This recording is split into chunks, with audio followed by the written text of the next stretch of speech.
नमस्कार दोस्तों, CBSE defenders पर आपका स्वागत है। अभी हम समझेंगे एसिड, बेसिस एंड सोल्ट क्या होते हैं। देखो, अगर मैं एसिड की बात करूं तो एसिड वो सब्सटेंस होते हैं जो कि वाटर में डिजोल्व होके H पॉजिटिव आयंस देते हैं। एसिड इलेक्ट्रोलाइट की तरह काम करते हैं। इलेक्ट्रोलाइट का मतलब ये कंडक्ट करते हैं क्या, इलेक्ट्रिसिटी इन एक्वस सोल्यूशन। ठीक है, ये सोर होते हैं टेस्ट में, मतलब खट्टे होते हैं। एंड ये कोरोसिव होते हैं नेचर के अंदर, मतलब कि ये मेटल्स को क्या कर देते हैं, ख़राब कर देते हैं। अगर आपकी स्किन पर भी गिर जाए तब भी ये स्किन को क्या करते हैं, डैमेज पहुंचाते हैं। ठीक है, ये बात ध्यान में रखना। आगे हम अगर बात करें तो एसिड, अगर इनके केमिकल प्रॉपर्टीज़ की बात करें तो जनरली जो एसिड होते हैं, ठीक है ना, वो मेटल के साथ रिएक्ट करके क्या बनाते हैं, सोल्ट बनाते हैं और हाइड्रोजन गैस रिलीज़ करते हैं। ये जो हाइड्रोजन गैस है, इसका डिटेक्शन का जो टेस्ट होता है इसको बोलते हैं पॉपअप साउंड टेस्ट। क्या बोलते हैं, पॉपअप साउंड टेस्ट। ठीक है, एसिड अगर बेस के साथ रिएक्ट करे, जैसे एग्जांपल की बात मैं पहले इसका एग्जांपल देता हूँ। एसिड जब मेटल के साथ रिएक्ट करते हैं, लेट्स से HCl है, HCl सोडियम से रिएक्ट कर रहा है तो जनरली क्या बनेगा, 2NaCl बनेगा और साथ में हाइड्रोजन गैस रिलीज़ होगी। और हाइड्रोजन गैस जब रिलीज़ होगी, सिंपल बात, ठीक ना, तो इसका डिटेक्शन हम क्या करेंगे, पॉपअप साउंड टेस्ट से देंगे। किससे देंगे, पॉपअप साउंड टेस्ट से।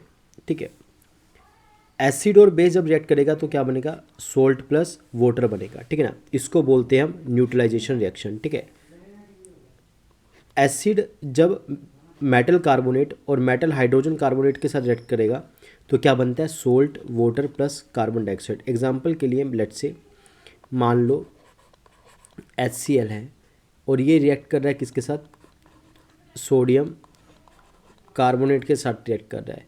तो मान लो यहाँ पे 2HCl ले लिया तो क्या बनेगा, ठीक है ना, ये बनेगा 2NaCl plus CO2 plus H2O। ठीक है ना, तो ये बात है। ठीक है, अगर मेटल हाइड्रोजन कार्बोनेट के साथ रिएक्ट करता है तो जैसे कि HCl प्लस NaHCO3, ये बनेगा NaCl plus H2O plus CO2। ठीक है ना, ये चीज़ है। जब एसिड मेटल ऑक्साइड से रिएक्ट करता है तो क्या बनता है, सोल्ट प्लस वाटर। जैसे कि मान लो मैग्नीशियम ऑक्साइड है और यहाँ पे HCl है, ठीक है ना, तो क्या बनेगा, MgCl2 बनेगा और साथ में वाटर बनेगा बैलेंस करने के लिए। ठीक है ना, यहाँ पे 2 लगा दो, सिंपल सी बात। ठीक है ना, तो ये बन जाएगा हमारा MgCl2।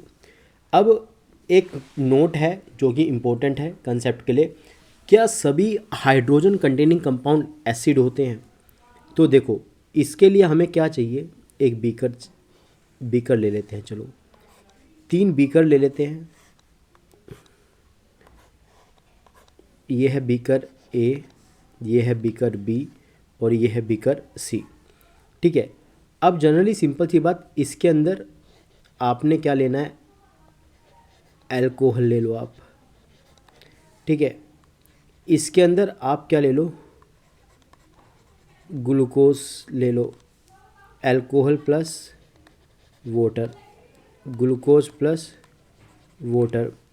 आप इसके अंदर H2SO4 प्लस वाटर डाल लो। ठीक है, और यहाँ पे क्या करो, इलेक्ट्रोड बना दो। ठीक है, ठीक है, और यहाँ पे इसके बीच में कनेक्ट कर दो बल्ब। ये एक इलेक्ट्रोड बन गया, ये दूसरा इलेक्ट्रोड इधर बन गया। एंड जनरली यहाँ पर भी एक इलेक्ट्रोड बना देते हैं और यहाँ पे सिंपल सी बात, ठीक है ना, बल्ब अटैच कर देते हैं। ठीक है, अब क्या होगा, जो ए का जो बल्ब है वो ग्लो नहीं होगा, जो बी का बल्ब है ये भी जनरली ग्लो, ये भी ग्लो नहीं होगा। जो सी है, इसका जो बल्ब है वो जनरली ग्लो होगा। क्यों होगा? बिकॉज इसके अंदर एसिड टूटेगा H positive plus Cl negative ions में, ठीक है ना। ये क्या करेंगे? कंडक्ट करेंगे इलेक्ट्रिसिटी, और जनरली वही सब्सटेंस एसिड कंसीडर किया जाता है जो वाटर में डिज़ोल्व होके H पॉजिटिव आयंस दे दे। यहाँ पे जनरली ये डिज़ोल्व तो होंगे बट डिसोशिएट नहीं होंगे। That's why they are not considered as acid, ठीक है ना। यानी कि सभी hydrogen containing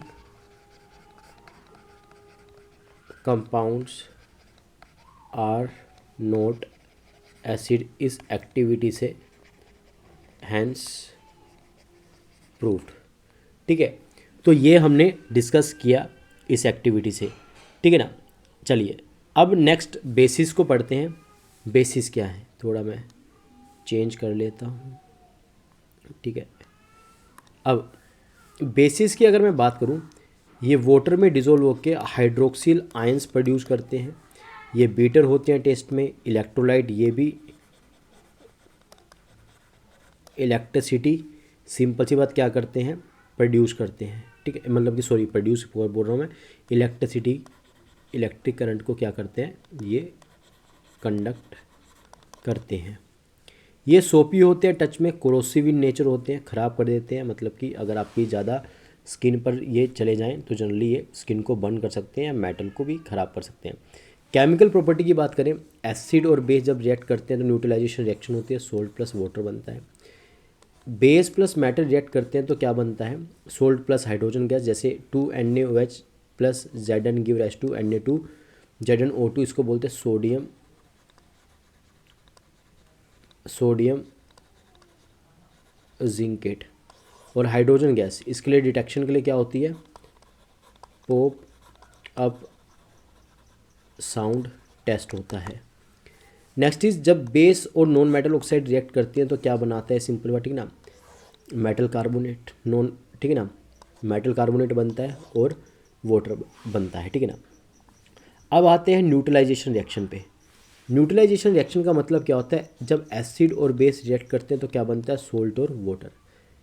acid generally simple सी बात, ठीक ना, हमें क्या करना चाहिए, ड्रॉप बाय ड्रॉप डालना चाहिए वाटर के अंदर, बिकॉज ये हाईली एक्सोथर्मिक है और हमारी स्किन को, हमारे फेस को क्या पहुंचा सकते हैं, ये हार्म पहुंचा सकते हैं। इसी कारण से सिंपल सी बात, ठीक है ना, हमें ड्रॉप बाय ड्रॉप एसिड डालना चाहिए वाटर के अंदर, ना कि वाटर एसिड के अंदर, ठीक है ना। अब पीएच का मतलब क्या होता है, पावर ऑफ हाइड्रोजन या पोटेंस ऑफ हाइड्रोजन।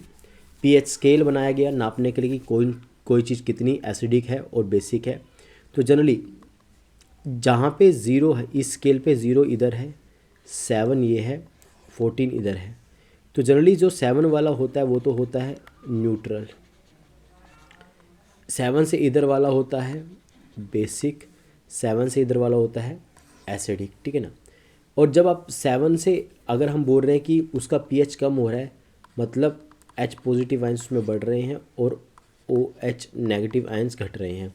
अगर मैं बोल रहा हूँ कि 7 से ऊपर जा रहा है तो इसका मतलब क्या है, OH नेगेटिव आयंस बढ़ रहे हैं और H पॉजिटिव आयंस घट रहे हैं, ठीक है ना, ये चीज़ है। अब पीएच का यूज़ कहाँ पर होता है, न्यूट्रलाइजेशन रिएक्शन का यूज़ कहाँ पे होता है, जैसे कि कोलगेट। हमारे माउथ में एसिडिक कंडीशन बन जाती है, टूथ डीके होता है, इसको प्रिवेंट करने के लिए हम कोलगेट इस्तेमाल करते हैं और वो बेस होता है, जनरली वो क्या करता है, टूथ को डीके होने से बचा लेता है, सिंपल सी बात, ठीक है ना। अगर एसिडिक सोइल है तो एसिडिक सोइल के अंदर हम कैल्शियम ऑक्साइड डालते हैं, बिकॉज कैल्शियम ऑक्साइड एक मेटेलिक ऑक्साइड है, ठीक है ना। और मेटेलिक ऑक्साइड जो होती है वो क्या होती है, बेसिक होती है, हम पिछले चैप्टर में पढ़ के आए हैं, ठीक है ना। तो यहाँ पे न्यूट्रलाइजेशन रिएक्शन क्या हो जाएगी, परफॉर्म हो जाएगी। अगर आंट स्टिंग किसी ने, मतलब कि जनरली आंट ने आपको काटा है तो उसमें होता है फॉर्मिक एसिड, इसकी बर्निंग सेंसेशन को रिमूव करने के लिए हमें अप्लाई कर लेना चाहिए सोप। एसिड रेन से क्रॉप खराब हो रही है, एनिमल के अंदर स्किन प्रॉब्लम्स आ रही है, सिंपल सी बात, ठीक ना। ताजमहल पे सबसे बड़ी प्रॉब्लम है क्या, कि जनरली जो एसिड रेन है उसके अंदर हाइड्रोजन सल्फेट होता है, ठीक है ना, मतलब कि सल्फ्यूरिक एसिड होता है H2SO4। ये जो सल्फ्यूरिक एसिड है, ये जो सल्फ्यूरिक एसिड है, ये कैल्शियम कार्बोनेट के साथ रिएक्ट करके क्या बनाता है, कैल्शियम सल्फेट, जो कि येलो कलर का होता है। इसी कारण से ताजमहल क्या हो रहा है, येलो हो रहा है, और साथ में CO2 प्लस वाटर तो रिलीज होता ही है, ठीक है ना। Next is wasp. वास्प ततैया वगैरह अगर आपको काट ले तो ये बेस होता है, एंड इसको न्यूट्रलाइज करने के लिए आपको उसके ऊपर विनेगर ज़रूर लगाना चाहिए। अब आते हैं इंडिकेटर। इंडिकेटर डिटेक्ट करते हैं वेदर द सब्सटेंस जो एसिड है या फिर बेस है। इंडिकेटर में जैसे लिटमस पेपर की अगर मैं बात करूँ तो ये ब्लू लिटमस पेपर होते हैं जनरली, जो कि क्या करते, किस में कन्वर्ट हो जाते हैं, रेड के अंदर, और ये बताते हैं कि वो सब्सटेंस बेस है या फिर एसिडिक है। रेड लिटमस पेपर ब्लू में कन्वर्ट हो जाते हैं, सिंपल सी बात, ठीक ना, और ये बताते हैं कि वो सब्सटेंस क्या है, एसिडिक है। अब आते हैं ओल्फैक्टरी इंडिकेटर, जैसे क्लोव ऑयल, वनीला एसेंस, ठीक है ना, ये सब एसिड में अपनी स्मेल को रिटेन करते हैं, लेकिन बेस के अंदर इनकी स्मेल जो है वो क्या हो जाती है, गायब हो जाती है। तो जनरली सिंपल सी बात, ठीक है ना, ओल्फैक्टरी इंडिकेटर इस काम भी आते हैं, ठीक है ना। अब इसके बाद आता है हमारे सोल्ट। सोल्ट क्या होते हैं, सिंपल सी बात, ठीक है ना, जब एसिड और बेस रिएक्ट करते हैं तो क्या बनते हैं, सोल्ट बनते हैं। सोल्ट वेरियस टाइप के हैं, acidic salt, basic salt and neutral salt. चलिए डिस्कस डिटेल में स्टडी करते हैं सोल्ट के बारे में। जब कैसे, देखो ये सीरीज वाइज स्टेप आपको याद करना है। जब HCl रिएक्ट करेगा किसके साथ, NaOH का, तो क्या बनेगा, NaCl plus H2O। NaCl plus H2O आपने क्या करा, सिंपल बात, एक बकेट में डाला, इसको बोलते हैं क्लोर एल्कली प्रोसेस, ठीक है ना। NaCl और H2O बकेट में डाला और उसमें इलेक्ट्रिसिटी पास करा दी, तो क्या बनेगा, NaOH बनेगा, एल्कली, हाइड्रोजन गैस बनेगी और क्लोरीन गैस बनेगी। हाइड्रोजन गैस कहाँ पे, कैथोड पर, क्लोरीन गैस कहाँ पे, एनोड पर, ठीक है ना, रिलीज होगी, ठीक है। इस बात को ध्यान में रखना है, ठीक है ना। अब इस यहाँ से जो क्लोरीन रिलीज हुई है उसको हम ब्लीचिंग पाउडर बनाने में इस्तेमाल करेंगे। CaOH twice plus Cl2 give rise to CaOCl2, ये है ब्लीचिंग पाउडर। और ब्लीचिंग पाउडर का काम कहाँ कहाँ पे इस्तेमाल होता है, एक तो वाटर डिसइंफेक्टेंट के अंदर और दूसरा एंटी डाइंग एजेंट के अंदर। कोई भी कलर को रिमूव करना है, ब्लीचिंग पाउडर इस्तेमाल कर लो। फिर रिएक्शन है NaCl plus CO2 plus NH3 plus H2O, ये क्या बनेगा, sodium hydrogen carbonate and ammonium chloride. जो सोडियम हाइड्रोजन कार्बोनेट होता है, सिंपल सी बात, ठीक ना, ये केक बनाने में इस्तेमाल होता है, फायर एक्सटिंग्विशर बनाने में इस्तेमाल होता है। क्यों, बिकॉज जब आप सोडियम हाइड्रोजन कार्बोनेट को आप हीट करते हो तो क्या बनता है, sodium carbonate CO2 plus H2O। अब ये जो CO2 है, इसी कारण से केक फ्लफियर हो जाते हैं और इसी कारण से फायर एक्सटिंग्विशर में भी ये डलता है ताकि आग को बुझाया जा सके। अब जब इसको केक में डालते हैं NaHCO3 को, खाली अगर इस अकेले को डालें तो क्या बनेगा, सोडियम कार्बोनेट। सोडियम कार्बोनेट एक बेसिक सोल्ट है, जिस कारण से इसका टेस्ट क्या होगा, बीटर होगा। इस चीज़ को रिमूव करने के लिए बेकिंग सोडा को हम मिक्स करते हैं किससे, टार्टरिक एसिड से, ताकि कड़वापन कुकिंग के अंदर ना आए, ठीक है। अब सोडियम कार्बोनेट को, सिंपल सी बात, ठीक है ना, अब सोडियम कार्बोनेट को बना लिया हमने। सोडियम कार्बोनेट, खाली सोडियम कार्बोनेट को हम क्या बोलते हैं, सोडा ऐश बोलते हैं, क्या बोलते हैं, सोडा ऐश, ठीक है ना। अगर इसमें 10 मोलिक्यूल ऑफ वाटर ऐड कर दे तो बनेगा Na2CO3.10H2 वॉशिंग सोडा, एंड ये क्या करता है, रिमूव करता है परमानेंट हार्डनेस, ये पता होना चाहिए आपको।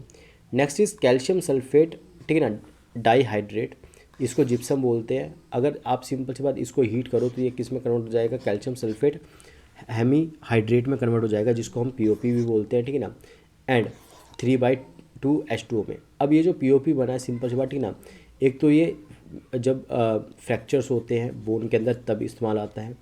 दूसरा, ये फायर प्रूफिंग के भी काम आता है, किसके काम आता है, फायर प्रूफिंग के भी काम आता है, इसको बोलते हैं हम, सिंपल सी बात, ठीक है ना। ये थे हमारे सारे के सारे सोल्ट जो कि सिलेबस में थे। अब आता है एक टॉपिक जिसको बोलते हैं वाटर ऑफ क्रिस्टलाइजेशन, ठीक है ना।